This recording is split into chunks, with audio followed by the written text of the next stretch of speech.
If you teach Volver at A level, you know it's rich, it's emotional, and honestly, it can sometimes feel a bit overwhelming. But welcome to this explainer. Today, I'm going to show you exactly how to teach this entire film clearly, confidently, and in just 20 minutes. Let's get into it. You know, Volver is an absolute dream for the A-level specification. It perfectly balances incredibly accessible, everyday Spanish with this profound, almost bottomless cultural depth, and that means huge exam potential. Your students can engage with it on so many levels, right? From the deeply relatable themes of family and survival, all the way down to these powerhouse female characters that just completely drive the narrative. It really allows you to bridge that gap between basic film analysis and a deep, deep dive into Spanish social history, which, by the way, is exactly what examiners are hunting for. So, here is our roadmap for today. We've got Why Teach Volver, Framing the Roots, the core themes, character arcs, context, and visuals, and we'll wrap up with some actionable lessons. Section 1. Why Teach Volver? Anchoring the narrative. Okay, first things first. How do we introduce the film? Please, whatever you do, don't just start with a basic plot summary. If you want your students hitting those top AO3 marks, you have to start with the roots. You want to introduce La Mancha as Pedro Almodóvar's autobiographical legend. The whole concept of Volver actually mirrors his own life journey, his literal return to the rural world that he left behind for Madrid. And here's a fun fact you can toss to your class. He didn't just move to the capital and instantly become this glamorous artist. His very first job was actually working for the National Telephone Company. Grounding the story like this connects it immediately to the éxodo rural, that massive migration of the working class from the countryside into the city. Section 2. Framing the Roots, the matriarchal focus. Now use that iconic opening cemetery scene as your primary teaching tool.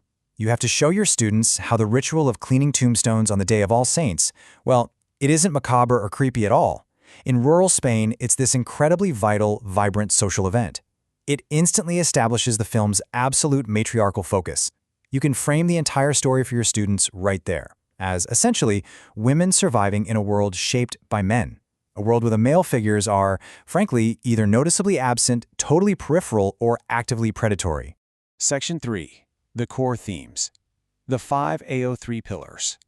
To secure the absolute best grades, examiners really need to see students master these 5 deeply interwoven pillars. Number 1 is death and rebirth. The return in the title isn't just physical, it's emotional. It's about the return of the repressed and healing deep family secrets. Number 2 is motherhood. Notice how Almodóvar moves completely away from that old castrating mother trope and instead gives us these imperfect yet fiercely protective figures who prioritize their daughters over social norms. Pillar 3 is secrets and silence, which reflects the inherited culture of silence from the Franco era and the Civil War, where literally repression was a survival strategy. Fourth is female solidarity. Focus heavily on the Red de Apoyo, that support network. In the Vallecas neighborhood, this community of women entirely replaces failed institutional support. And finally, number 5, cycles of trauma.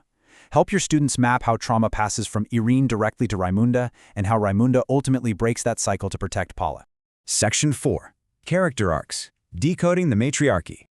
Let's look at how this builds into the character arcs, starting with Raimunda. She is the absolute embodiment of a voluntad de hierro, a true will of iron. Her entire arc is about relentless resilience and breaking away from the patriarchy. She perfectly demonstrates the very real, very modern struggle of the working class. And to really hammer this home, use this quote in class. Paula, recuerda que fui yo quien lo mató. Es muy importante que recuerdes eso. Paula, remember that it was me who killed him? It's very important that you remember that. It is just brilliant. It illustrates her fierce protection. She actively absorbs the trauma to shield her daughter, stopping that inherited cycle of abuse dead in its tracks. Then we have Sole. Her name literally means solitude, which is key. She represents this quiet, highly adaptable resilience as she navigates a life of secrets while running her illegal hair salon. Then there's Irene. She is the metaphorical ghost of Spain's unresolved history. Her whole arc is about reconciliation and atonement. Oh, and don't forget Agustina, the ultimate truth seeker. She represents the tragedy of the past, sure, but Almodóvar also uses her as a vehicle for his really sharp critique of telebasura, or trash TV. When Irene tearfully says to Raimunda, "No sé cómo he podido vivir todos estos años sin ti," I don't know how I've been able to live all these years without you, that right there is the absolute emotional climax of the film. The Volver, the return, it goes so far beyond just a physical homecoming. It signifies a profound emotional reconciliation. Section 5. Context and visuals. La Mancha versus Madrid. This visual dichotomy is pure A-grade material. It acts as a recurring structural motif throughout the film, capturing the exodal rural. Characters like Raimunda and Sol represent an entire working-class generation torn between their traditional roots in La Mancha and the frenetic, modern reality of Madrid, where they migrated purely for survival. When you're watching the film with your class, tell them to keep a sharp eye out for these modern wind turbines during the driving scenes. They aren't just background noise. Almodóvar is using them as contemporary windmills, a direct visual link back to Don Quixote. It immediately signals that we are entering a space where the agricultural, almost mystical past is violently colliding with industrial modernity. I highly recommend using a breakdown just like this on the screen for your students. It helps them clearly contrast the ghostly, ritualistic, superstitious atmosphere of La Mancha against the grueling, labor-focused realities of Vallecas, the Barrio Obrero. It makes those abstract concepts of spatial dynamics super concrete for their essays.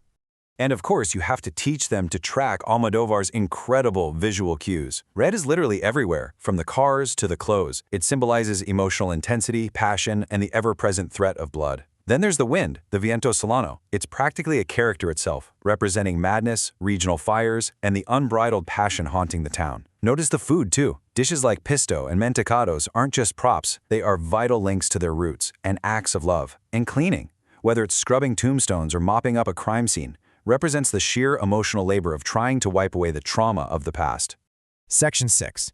Actionable lessons, misconceptions, and methodologies.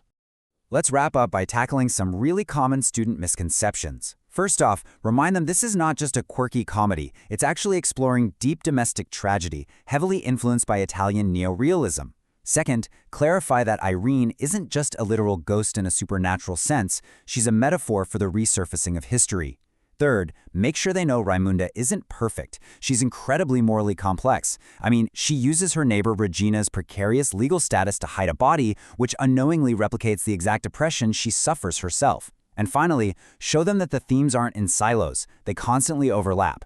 Motherhood and death are inextricably linked through these ancestral traditions.